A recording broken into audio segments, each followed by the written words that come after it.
All right, confusion, concern, and some anger now from residents at Heritage Park Apartments in North Minneapolis. Today, the NAACP asking the Minneapolis Public Housing Authority, city leaders, and the mayor to do something. Fox 9's Karen Scullin is live now to explain the latest chapter in this ongoing situation. Karen? Well, today the NAACP was outside MPHA calling for the director to resign. But they were also there asking for help, saying they don't want a legal fight with the city. They want to work with the city to find Heritage Park residents a safe place to live, and soon. Black mold up and down the walls of Heritage Park Apartments, and then new video sent to Fox 9 today of an occupied unit. Water problems obvious in the ceiling, floor tile that continues to come loose due to water issues, carpet that is mushy from an old flood.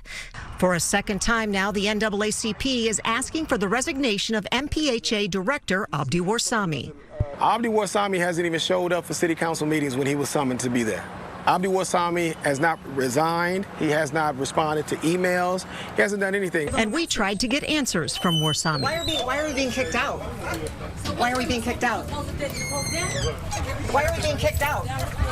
Sir, can't you just give him a message? We'd like to speak to Abdi. He owes these people some answers.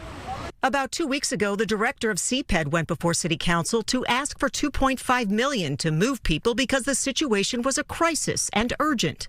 This underinvestment has left the buildings in a state of disrepair to the point where the city has come to the conclusion to provide direct assistance for those currently living at Heritage Park to find new, stable, and safe places to live. Council allocated the funding, but the city now says none of the occupied units are condemned, not everyone has to move, and there is a process that has to be followed for eligibility. But residents are left confused with communication coming from different directions. But prior to this even happening, I've been sick in this house since the day I moved in 3 years ago. I've been living with squirrels in my ceiling, and if you don't know, that is a horrible thing at night. It sounds like a bunch of gangbangers up there, you know, and they come through the walls too. There are also concerns over squatters and smells that linger through many units, especially in the heat, when not everyone has a working air conditioner. And the stench was so bad in the building, it would almost hit you when you walked in. I'm talking about dead birds on the top floor. I'm talking about mold throughout these units. I'm talking about you can see the mold outside of the building. And not to mention the stench. Now, I'm told city partners are working through the eligibility details. It is unclear when all of that will be worked out. As for a Warsami resignation, a city spokesperson told me today that would not help resolve the situation that's currently in front of them.